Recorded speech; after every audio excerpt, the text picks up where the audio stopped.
میں دلہن بنی اپنے کمرے میں بیٹھی تھی اور ٹپ ٹپ میری آنکھوں سے آنسو بہہ رہے تھے۔ اس وقت میری عمر صرف 14 برس کی تھی اور میں یہ سوچ رہی تھی کہ اس عمر میں بھی کسی کی شادی ہوتی ہے۔ میں بھی پڑھنا چاہتی تھی لیکن میری سوتیلی ماں نے میری ایک نہ سنی۔ سچ ہی کہتے ہیں کہ جب سوتیلی ماں آ جائے تو باپ بھی سوتیلا ہی ہو جاتا ہے۔ میرے ساتھ بھی ایسا ہی ہوا تھا۔ میری والدہ کے انتقال کو ابھی چند ماہ ہی گزرے تھے کہ میرے والد نے دوسری شادی کر لی۔ میری سوتیلی ماں نے آتے ہی مجھے گھر کے سب کاموں میں لگا دیا۔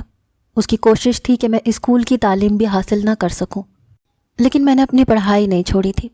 میری سگی ماں کا خواب تھا کہ میں بڑی ہو کر ڈاکٹر بنتی، اور یہی خواب میں بھی اپنی آنکھوں میں سجائے پروان چڑھی تھی۔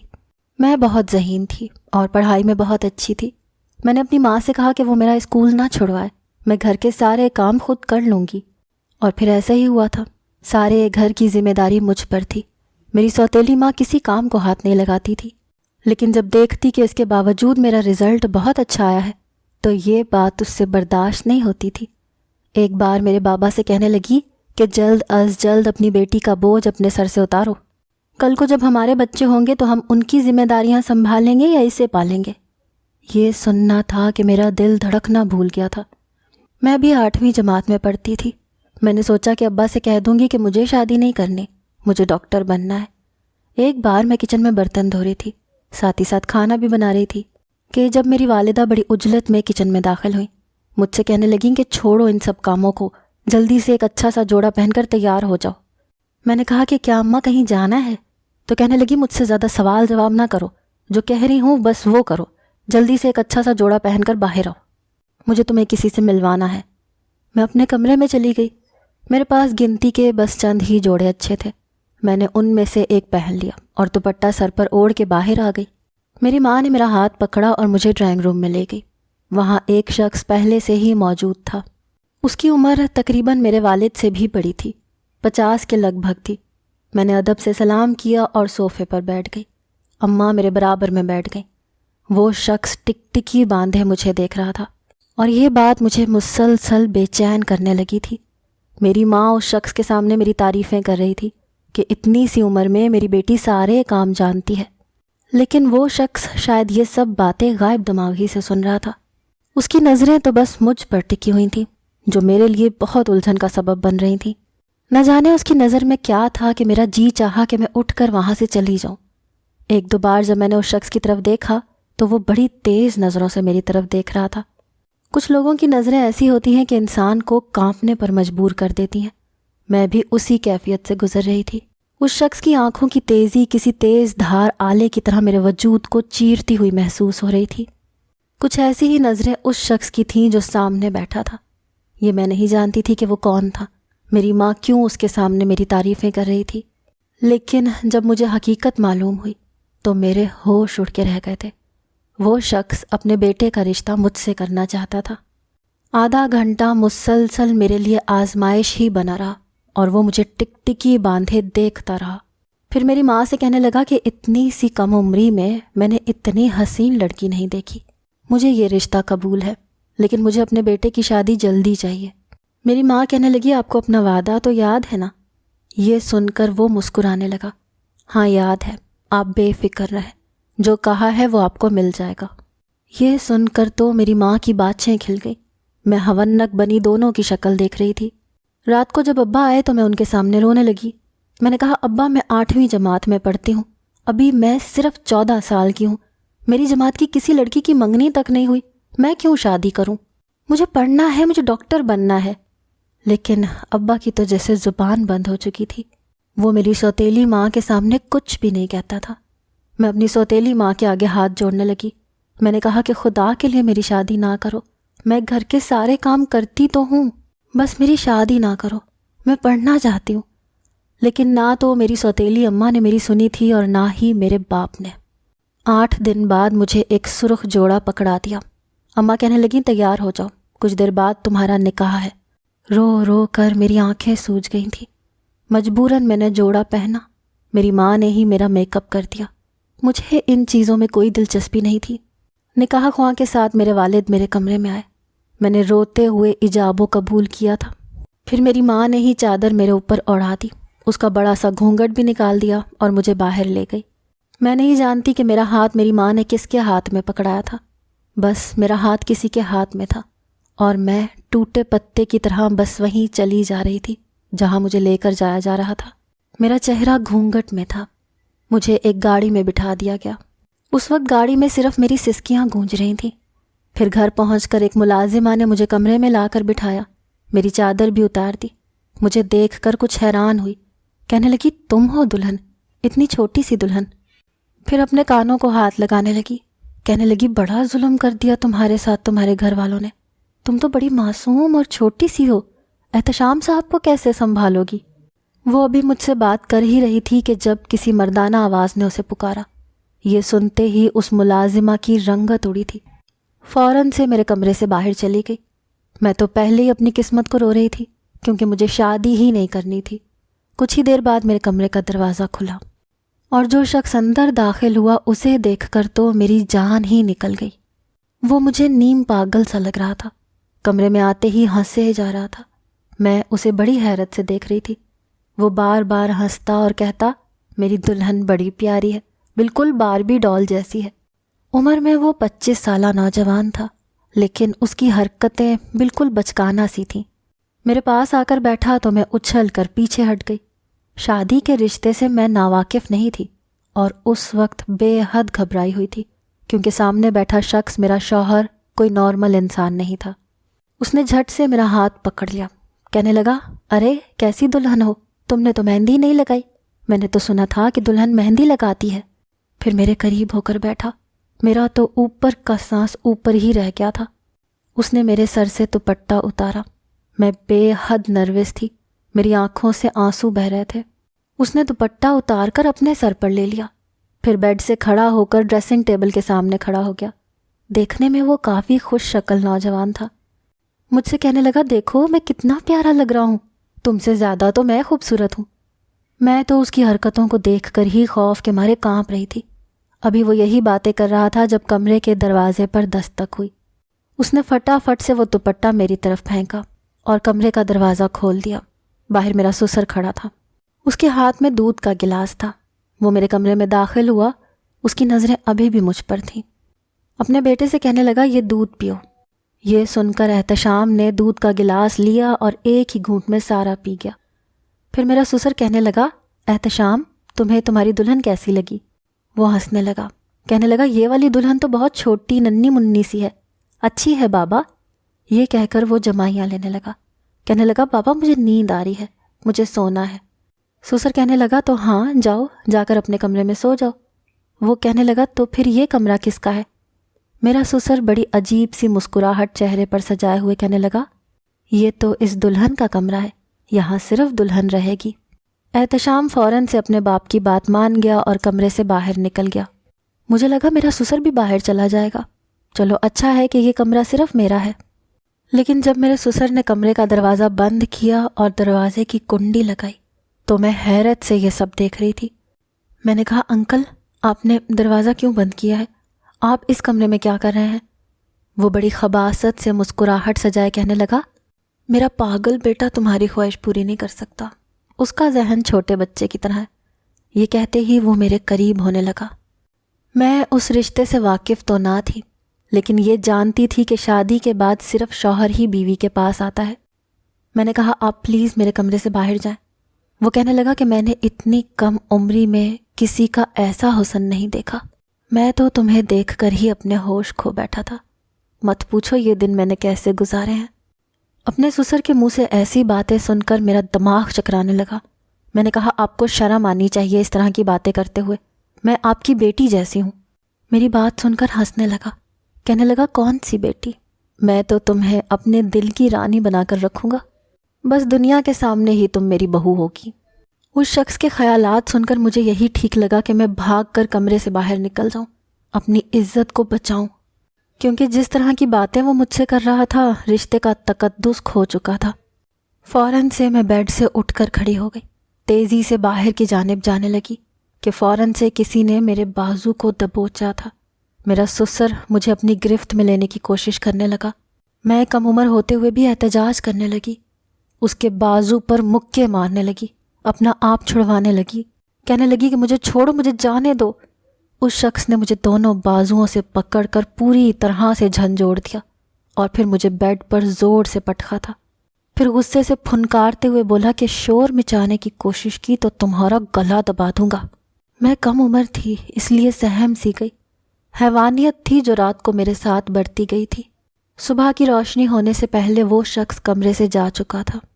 میرا جی چاہا خود کو ختم کر لوں یا پھر اپنے باپ کے گھر جا کر اسے اپنا حشر دکھاؤں اور پوچھوں کہ میرا کیا قصور تھا جو مجھے ایک جانور شخص کے حوالے کر دیا۔ اس شخص کو میں انسان نہیں کہہ سکتی تھی، کیونکہ جو کچھ اس شخص نے میرے ساتھ کیا تھا کوئی بھی انسان ایسا نہیں کر سکتا تھا۔ جانوروں میں ہی بنا رشتوں کو دیکھے صرف ہوس پوری کی جاتی ہے۔ اس نے بھی رات کو ایسا ہی کیا تھا۔ رات کو مجھ پر یہ راز بھی اس شخص نے کھول دیا تھا کہ میری سوتیلی ماں نے اس سے 5 لاکھ لیے تھے کہ اب وہ مجھے کبھی پوچھنے بھی نہیں آئیں گے۔ صبح کے وقت 9 بجے ملازمہ میرے کمرے میں آئی۔ میری بگڑی حالت دیکھ کر اس نے اپنی آنکھیں جھکا لیں۔ میرے چہرے پر گردن پر کھرونچوں کے نشان تھے۔ ایک ہی رات میں جس بربریت کا مظاہرہ کیا گیا تھا، میرا مر جانے کو جی چاہ رہا تھا۔ وہ ملازمہ میرے لیے ناشتہ لے کر آئی تھی۔ اس نے میرے سامنے ناشتے کی ٹرے رکھی اور مجھے اپنے ساتھ لگا کر کہنے لگی، مجھے تو پتا تھا کہ وہ لڑکا پاگل ہے، ایسا ہی کرے گا۔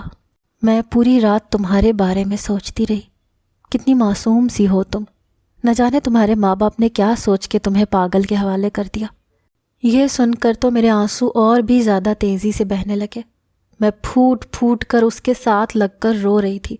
اس نے مجھے اپنی آغوش میں بھر لیا، کہنے لگی، بے شک میں غریب ہوں، گھروں میں ملازمت کرتی ہوں اور میری بھی تمہارے ہی جیسی بیٹی ہے۔ میرے جیسے مرضی حالات ہیں، مگر میں کبھی بھی اپنی بیٹی کے ساتھ ایسا ظلم نہیں کر سکتی۔ تمہاری ماں نے ایسا کیوں کیا؟ میں نے روتے ہوئے کہا کہ سوتیلی ماں ہے میری، اسی لیے۔ یہ سن کر وہ افسوس کرنے لگی، کہنے لگی، کیسے گزارو گی تم اس پاگل کے ساتھ زندگی؟ اور میں اسے کیا بتاتی کہ اس نے تو مجھے چھوا تک نہیں تھا۔ میری معصومیت کے ساتھ کھیلنے والا تو میرا سسر تھا۔ ملازمہ نے مجھے ناشتہ اپنے ہاتھوں سے کھلایا تھا۔ ایک سادہ سا لباس الماری میں سے نکالا، مجھے کہنے لگی کہ جاؤ نہا کر اسے بدل لو۔ پھر میرے گلے پر اور چہرے پر لگی کھرونچوں پر اس نے دوا بھی لگا دی۔ میرے لیے اس گھر میں صرف وہی ایک مجھے اپنی ہمدرد لگی تھی۔ مجھے کمرے سے باہر لے آئی۔ احتشام سارے کھلونے رکھ کر کھیلنے میں مصروف تھا۔ میرا سسر ٹیبل پر بیٹھ کر ناشتہ کر رہا تھا۔ میری نظر جب اس پر پڑی تو میرا جی چاہا کہ گرم گرم چائے کا کپ اس کے منہ پر پھینک دوں۔ مجھے دیکھ کر اس شخص نے تمسخرانہ مسکراہٹ اپنے چہرے پر سجائی تھی، جیسے میرا مذاق اڑا رہا ہو۔ مجھے دیکھ کر احتشام فوراً سے کھڑا ہوا، تالیاں بجانے لگا، کہنے لگا، میری بیوی آ گئی، میری بیوی آ گئی، ادھر آؤ میرے ساتھ کھلونوں کے ساتھ کھیلو، میں تمہیں دکھاتا ہوں میرے پاس کتنے پیارے پیارے کھلونے ہیں۔ میرا ہاتھ پکڑا اور مجھے اپنے کھلونوں کے پاس لے گیا۔ اس کے پاس بے تحاشا کھلونے تھے۔ مجھے مختلف کھلونے دکھانے لگا۔ میرا سسر ملازمہ سے کہنے لگا کہ کچھ بھی اچھا کھانے کو بنا لینا، بھئی ہمارے گھر میں بہو آئی ہے، اب جو کچھ بھی پکے گا اسی کی مرضی سے پکے گا، میں کام پر جا رہا ہوں، رات کو آؤں گا۔ یہ کہہ کر وہ کمینگی سے ہنستے ہوئے باہر چلا گیا۔ اس کے منہ سے بہو سن کر میری اذیت جیسے پھر سے ہری ہوئی تھی۔ اسے تو بہو کا مطلب تک نہیں پتا تھا۔ اس شخص کو اللہ تعالیٰ نے کیسا پاکیزہ رشتہ بنایا تھا کہ سسر دوسرا باپ ہوتا ہے، مگر اس نے تو اس رشتے کی دھجیاں ادھیڑ کے رکھ دی تھیں۔ اس کے جاتے ہی ملازمہ نے احتشام سے کہا، تمہاری دلہن تمہارے ساتھ نہیں کھیلے گی، تم بہت گندے بچے ہو، تم نے اپنی چھوٹی سی معصوم دلہن کو رات کو کیوں مارا؟ ملازمہ کی بات پر وہ نافہمی سے ملازمہ کو دیکھنے لگا، پھر بولا، تم جھوٹی ہو، مکار عورت ہو، میں نے تو دلہن کو کچھ بھی نہیں کہا۔ ملازمہ کہنے لگی، دیکھو اس کا چہرہ، گردن، اس کے بازو، کس نے کیا ہے یہ؟ اس نے میرے گلے اور میرے زخمی بازو کو دیکھا، میرے چہرے کو دیکھنے لگا، پھر مجھے بازو سے پکڑ کر اپنے کمرے میں لے گیا۔ کہنے لگا، دلہن، مجھے اچھی طرح سے یاد ہے، میں تو اپنے کمرے میں آ گیا تھا، تمہیں کس نے مارا ہے؟ مجھے بتاؤ، میں اس کو چھوڑوں گا نہیں۔ اس وقت احتشام واقعی غصے میں لگ رہا تھا، جیسے کوئی چھوٹا بچہ غصے میں ہو۔ میں نہیں جانتی کہ کیوں اور کیسے، لیکن میں اس کے سامنے رونے لگی۔ یہ دیکھ کر وہ بالکل حیران پریشان ہو گیا، اپنے ہاتھوں سے میرے آنسو صاف کرنے لگا۔ اس نے مجھے اپنے ساتھ بٹھا لیا، کہنے لگا، رو نہیں، تم روتی ہو تو مجھے بھی رونا آتا ہے۔ میں اسے غور سے دیکھنے لگی۔ وہ پاگل ہو کر بھی اپنے اندر انسانیت رکھتا تھا، دل میں نرم گوشہ رکھتا تھا۔ میں نے کہا رات کو ایک جنگلی کتا میرے کمرے میں آ گیا تھا، اس نے مجھ پر حملہ کر دیا، اسی لیے مجھے یہ زخم لگ گئے۔ پھر میں نے اسے کہا کہ ایسا کرو رات کو تم میرے کمرے میں سویا کرو تاکہ کوئی بھی کتا مجھے زخمی نہ کر سکے۔ میں 14 سال کی تھی، لیکن ایک رات نے مجھے اپنی عمر سے بہت بڑا کر دیا تھا۔ جو سفاکی میں نے دیکھی تھی میں نہیں چاہتی تھی کہ وہ میں دوبارہ دیکھوں۔ وہ میری بات کو مان گیا۔ رات کو میرے سسر نے جب اسے کہا کہ تم اس کمرے سے باہر جاؤ تو اس نے منع کر دیا، کہنے لگا نہیں بابا، دلہن کے کمرے میں رہوں گا میں۔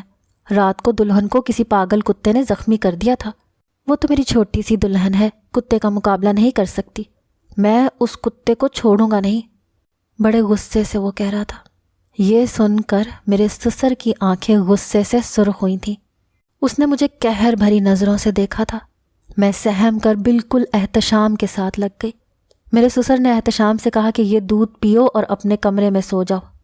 میرے سسر کا لہجہ سخت تھا۔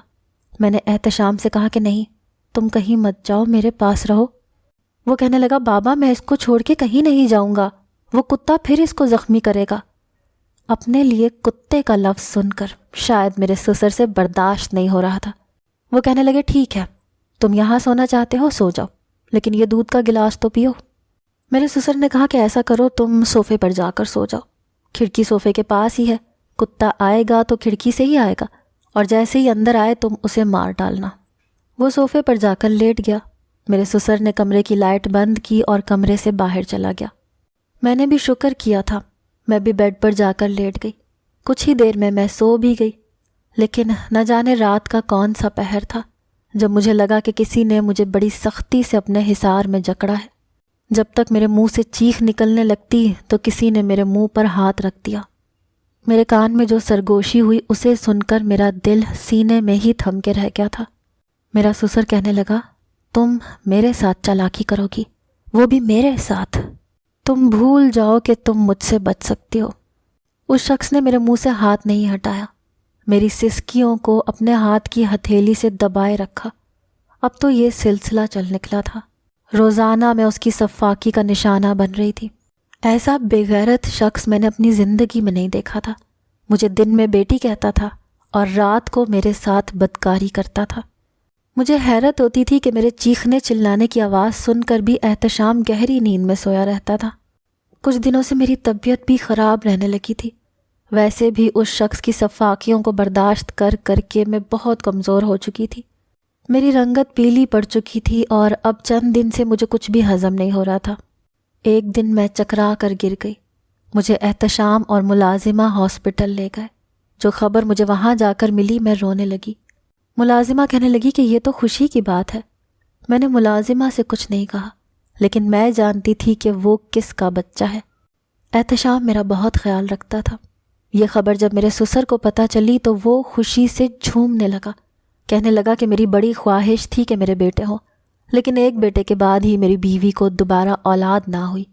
میں دوسری شادی کرنا چاہتا تھا، لیکن وہ کمبخت ساری جائیداد کی اکیلی مالک تھی۔ اس کے مرنے کے بعد میں نے سوچا کہ اب میں دوسری شادی کر لوں، مگر اس بدبخت عورت نے سب کچھ اپنے بیٹے کے نام لگا رکھا تھا اور یہ وصیت کی تھی کہ اس کی جائیداد پر اس کے بیٹے کا حق ہوگا یا اس کے پوتے کا۔ اسی لیے میں نے اپنی شادی کے بجائے احتشام کی شادی کروا دی۔ میری خواہشات بھی پوری ہو رہی ہیں اور لوگوں کے سامنے میں بہت اچھا باپ بھی بن گیا جس نے بیٹے کی خاطر دوسری شادی نہیں کی۔ اس شخص کی کمینگی میرے سامنے کھل کر آ چکی تھی۔ مجھے اتنا اندازہ ہو گیا تھا کہ جو دودھ میرا سسر میرے شوہر کو پلاتا ہے اس میں نشہ ہے۔ اسی لیے ایک رات جب میرے سسر نے احتشام کو دودھ کا گلاس دیا اور کہا کہ اس کو پی لو، اسی وقت میرے سسر کے موبائل پر کوئی فون آنے لگا۔ وہ باہر چلا گیا تو میں نے دودھ کا گلاس پکڑ کر گرا دیا۔ احتشام کہنے لگا کہ تم نے یہ کیا کیا؟ دودھ کیوں گرا دیا؟ میں نے کہا کہ احتشام تم یہ مت پیو، اس سے تمہیں نیند آتی ہے اور جب تم سو جاتے ہو تو پاگل کتا میرے پاس آتا ہے، مجھے مارتا ہے۔ وہ کہنے لگا اچھا ٹھیک ہے، میں یہ دودھ نہیں پیوں گا۔ میں نے کہا کہ اس بات کو تم اپنے بابا سے مت کہنا، وہ جھوٹ سمجھتے ہیں، انہیں مت بتانا کہ میں تمہیں دودھ پینے سے روکتی ہوں۔ وہ کہنے لگا ٹھیک ہے، میں نہیں بتاؤں گا۔ اس رات جب احتشام صوفے پر سویا تو کمرے میں اندھیرا تھا۔ جب میرے سسر نے میرے ساتھ بدکاری شروع کی تو میں نے چلانا شروع کر دیا۔ میں نے کہا کتا مجھے مار رہا ہے، احتشام مجھے بچا لو۔ میرا سسر یہ سن کر ہنسنے لگا، کہنے لگا وہ کہاں اٹھے گا، چلاؤ تم جتنا چلا سکتی ہو۔ ابھی وہ یہ کہہ ہی رہا تھا کہ احتشام نے سسر پر حملہ کر دیا۔ اس نے میرے سسر کو مارنا شروع کر دیا۔ میں نے فوراً سائڈ ٹیبل پر رکھے لیمپ کو روشن کیا تو میرا سسر خون سے لت پت تھا اور احتشام اس کے اوپر بیٹھ کر چاقو سے اس پر وار کر رہا تھا اور کہہ رہا تھا کہ کتے کے بچے، آج میں تمہیں نہیں چھوڑوں گا، تو روز میری بیوی کو مارتا ہے، آج میں تجھے جان سے مار ڈالوں گا۔ میں نہیں جانتی تھی کہ اس نے چاقو چھپا کے رکھا ہے۔ میرا سسر بے جان وجود ہو گیا تھا۔ جب احتشام نے باپ کی شکل دیکھی تو ایک دم چاقو چھوڑ کے پیچھے ہٹ گیا، کہنے لگا یہ کیا ہوا، یہ تو میرے بابا ہیں۔ میں رونے لگی۔ میں نے کہا کہ اسی نے میرے ساتھ ظلم کیا ہے، یہی میرے ساتھ روزانہ مار پیٹ کرتا تھا۔ میں نے احتشام سے کہا کہ تم کسی سے کچھ مت کہنا، کسی کو نہ بتانا کہ تم نے مارا ہے۔ ویسے ہی وہ بہت خوفزدہ سا تھا، میری بات مان گیا۔ صبح اٹھ کر میں نے شور مچا دیا کہ رات کو چور آئے تھے۔ میرا سسر میرے کمرے میں آیا تو چوروں نے ان پر حملہ کر دیا اور اسی میں میرے سسر کا قتل ہو گیا۔ تھوڑی بہت تفتیش ہوئی اور معاملہ ختم ہو گیا۔ میں اپنے شوہر کے ساتھ بہت خوش تھی۔ میں نے اس کا بہت اچھی جگہ سے علاج بھی کروایا۔ اب وہ کافی حد تک ٹھیک ہو گیا تھا۔ میں نے اپنا ابارشن کروا لیا تھا اور اس گناہ کو اپنے وجود سے نوچ کر پھینک دیا تھا جس میں بالکل بھی قصوروار نہ تھی۔ میں نے اپنی تعلیم کا سلسلہ بھی شروع کر دیا تھا کیونکہ مجھے ڈاکٹر بننا تھا۔